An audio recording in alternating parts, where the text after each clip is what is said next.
Terima kasih sudah klik video ini. Di kesempatan kali ini, kami akan menjelaskan tentang difraksi gelombang. Namun sebelumnya, perkenalan dulu yuk. Nah, yang pertama ada Nurlainatur Anggaraini. Kemudian ada Rizka Anggreni Prihapti, Mega Esensia Pasaribu. Sebelumnya, kalian harus mengetahui apa itu gelombang. Gelombang merupakan suatu getaran yang bergerak merambat melalui suatu medium rambat dengan membawa sejumlah energi. Ada banyak jenis gelombang seperti gelombang cahaya, gelombang suara, gelombang air, gelombang elektromagnetik, gelombang seismik, dan lain-lain. Difraksi gelombang sendiri adalah penyebaran atau pembelokan arah gelombang ketika melewati suatu rintangan atau penghalang. Salah satu contoh yang paling jelas adalah gelombang air. Air mampu berbelok melewati penghalang yang menghambatnya, juga mampu melewati sebuah bukaan atau celah yang ada di depannya.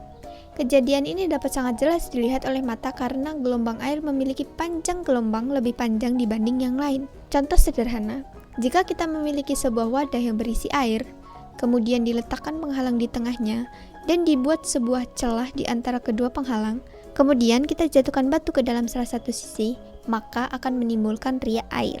Berdasarkan celah, difraksi gelombang dibagi menjadi dua, yaitu difraksi celah tunggal dan difraksi celah ganda. Difraksi celah tunggal digunakan penghalang yang memiliki celah tunggal. Setiap tepi celah akan menghasilkan gelombang baru atau berperan sebagai sumber gelombang.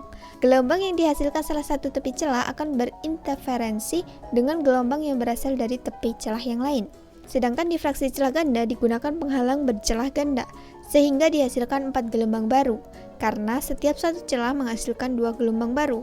Keempat gelombang tersebut akan berinterferensi menghasilkan pola gelap terang pada layar pengamatan. Pada rintangan atau pemecah gelombang tunggal, tinggi gelombang di suatu tempat di daerah terlindung tergantung pada jarak titik tersebut terhadap ujung rintangan.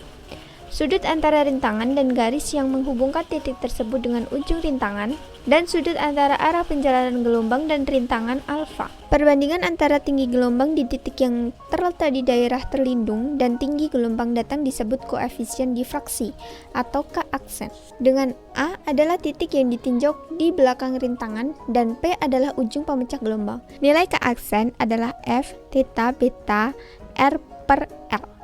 Untuk theta, beta, dan R per L tertentu diberikan dalam tabel 2.1 dari buku Perencanaan Bangunan Pantai yang didasarkan pada penyelesaian matematis untuk difraksi cahaya oleh Pani dan Price tahun 1952 dalam Sorensen 1978. Difraksi gelombang air ini analog dengan difraksi cahaya, sehingga tabel 2.1 juga dapat digunakan untuk memperkirakan pola garis puncak gelombang dan variasi tinggi gelombang yang mengalami difraksi. Teori difraksi seperti yang saya jelaskan tadi adalah untuk pemecah gelombang tunggal. Apabila terdapat dua pemecah gelombang dengan celah bukaan di antaranya, untuk menentukan koefisien difraksi digunakan grafik yang dikembangkan oleh Johnson. Grafik tersebut menunjukkan kurva koefisien difraksi yang sama untuk arah gelombang datang, tegak lurus sisi pemecah gelombang, atau theta sama dengan 90 derajat. Untuk berbagai perbandingan antara lebar celah B dan panjang gelombang L, maka B per L. Karena penyelesaiannya adalah simetris, maka hanya digambar setengah bagiannya. Johnson menganggap bahwa untuk keperluan praktis, grafik-grafik tersebut dapat digunakan untuk sudut datang gelombang yang lain sampai batas tertentu. Gelombang datang membentuk sudut selain 90 derajat. Dengan menggunakan proyeksi lebar celah imajiner seperti yang ditunjukkan gambar, apabila lebar celah sama dengan 5 kali panjang gelombang atau lebih, maka difraksi oleh kedua ujung pemecah gelombang tidak saling mempengaruhi. Sehingga teori difraksi untuk pemecah gelombang tunggal dapat digunakan untuk kedua sisi. Dalam grafik-grafik tersebut, sumbu absis dan ordinat serta lebar celah dinyatakan dalam besaran tak berdimensi, yaitu X per L, Y per L, dan B per L. Apabila diinginkan hasil yang lebih teliti di dalam menentukan koefisien difraksi untuk gelombang datang dengan membentuk sudut terhadap sumbu pemecah gelombang, maka dapat digunakan gambar tersebut, yaitu bila sudut datang gelombang adalah 75 derajat, 60 derajat, 45 derajat, 30 derajat, 15 derajat, dan 0 derajat. Gambar tersebut berlaku untuk nilai B per L sama dengan 1. Contoh soal.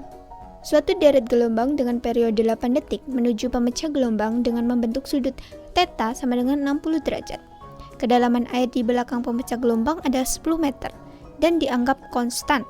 Hitung tinggi gelombang di titik A yang berjarak 140 meter dari ujung pemecah gelombang dan membentuk sudut beta sama dengan 30 derajat terhadap puncak gelombang.